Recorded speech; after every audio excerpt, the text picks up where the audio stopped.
կհասնի ձեզ էլի։ Պարոն Փաշինյան, կան այսպիսի գնահատականներ, որ ի տարբերություն նախորդ ընտրությունների, այս ընտրությունների ուղղությամբ աշխարհաքաղաքական կենտրոնացվածությունն ավելի շատ է։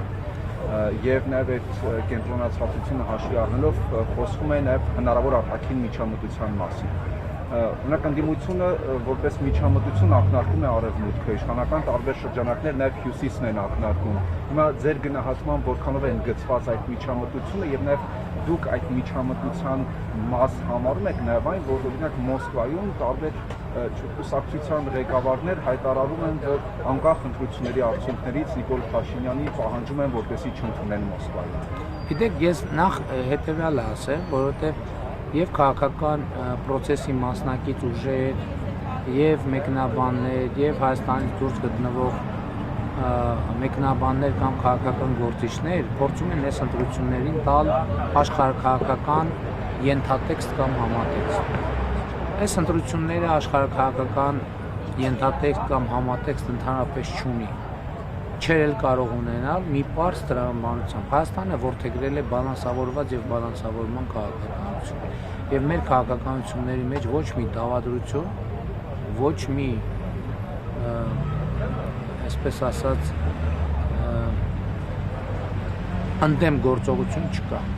Մենք շատ թափանցիկ կերպով ասում ենք եւ ասել ենք, որ մենք կարծում ենք, որ մեր ժողովուրդը պետք է այլ ընտրանքներ ունենա։ Հայաստանը եւ ժողովուրդը միշտ պետք է այլ ընտրանքներ ունենա։ Կա Եվրոպական միություն, կա Եվրասիական տնտեսական միություն, կա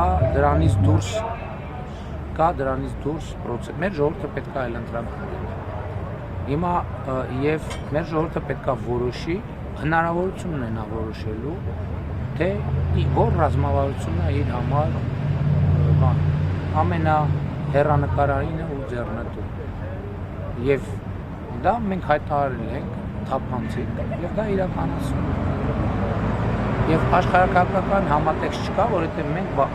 բալանսավորված եւ բալանսավորման արտաքին քաղաքականություն ենք վարում։ Եվ երեք էլ ապարանում ունեցած ելույթում ես ցանկացա, որ այդ համատեքստը շատ պարզ լինի եւ հիմա հնարավորություն ունեմ այդ բան անել, այդ քաղաքականությունը նորից բացատրել ու մեկնաբանել։ Այս պատկերացնենք Հայաստանի Հանրապետությունն այս բաժակը կամ Հայաստանի Հանրապետության շահերն են եւ ինքը հենված է բազմաթիվ կշերքների վրա, բազմաթիվ կշերքին նժարների, բազմաթիվ կշերքը մեր մոտ սովորաբար երկու նժարան են։ Հիմա պատկերացրեք այդ նժարը բազմաթիվ են, 10-ը, 20-ը, 30-ը։ Եվ որպեսզի Հայաստանը իր շահերը սպասարկի, պետք է հարթություն լինի, որ այս բաժակը կայուն իրավիճակում մնա։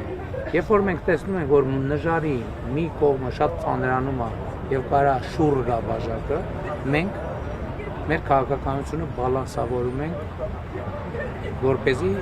հավասարակշռությունը եւ հարթությունը պահպանվի։ Սրա մասին է խոսքը։ Այստեղ նեղվելու վիճաբանություն սարքելու ոչ մի տրամաբանություն չկա։ Եվ ես ինչպես ասել եմ, մենք վիճաբանության մեջ չենք մտնելու։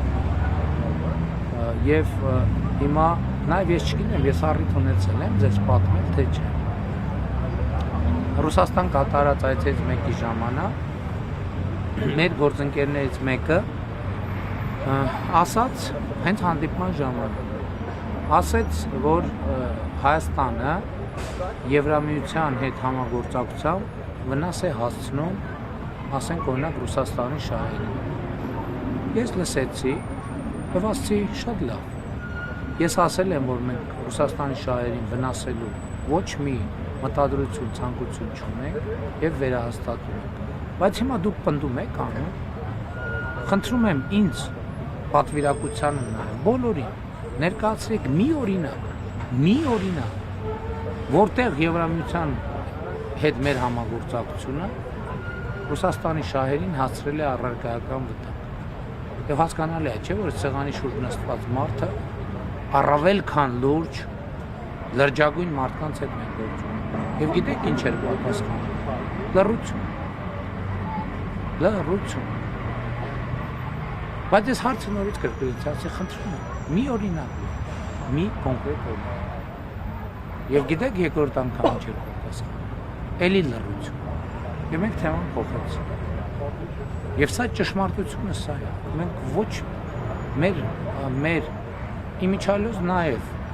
Ռուսաստանի հետ մեր համագործակցությունը, որովհետև ինչ վնասը հասել, որովհետև այդպիսի տեսակետներ կար նաև Եվրոպական միությունում։ Մասնավորապես կային կասկածներ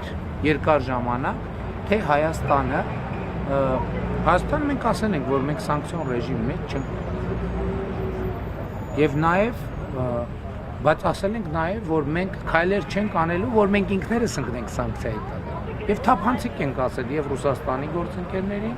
եւ Եվրամիության գործընկերներին։ Մենք ասել ենք, որ մենք բնականաբար չենք ուզում Ռուսաստանի դեմ որևէ բան անել,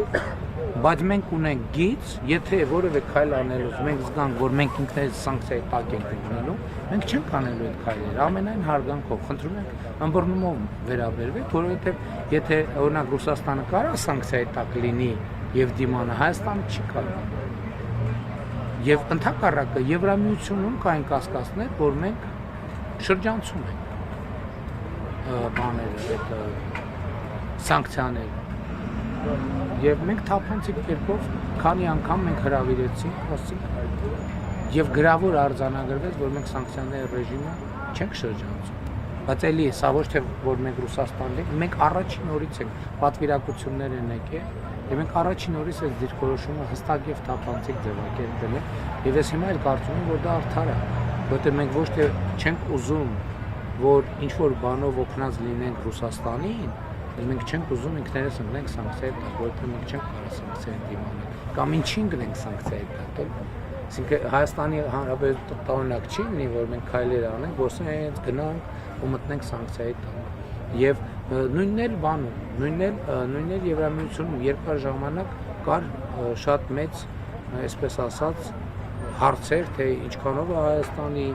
դիրքորոշումները եւ այլն, ինչքանով համագործակցությունը Եվրամիության հետ չի օգտագործվում Ռուսաստանի հետ համագործակցությունը Եվրամիության հետաքրքրություններին եւ շահերին հակառակ։ Մենք այդտեղ ենք թափանցիկ եղել։ Եվ մենք բայց դրանից առաջ հայտարարել ենք բալանսավորված եւ բալանսավորման արտաքին քաղաքականություն եւ մնացել ենք այդ քաղաքականության շրջանակում։ Շնորհակալություն, հաջորդ հարցը Արմեն։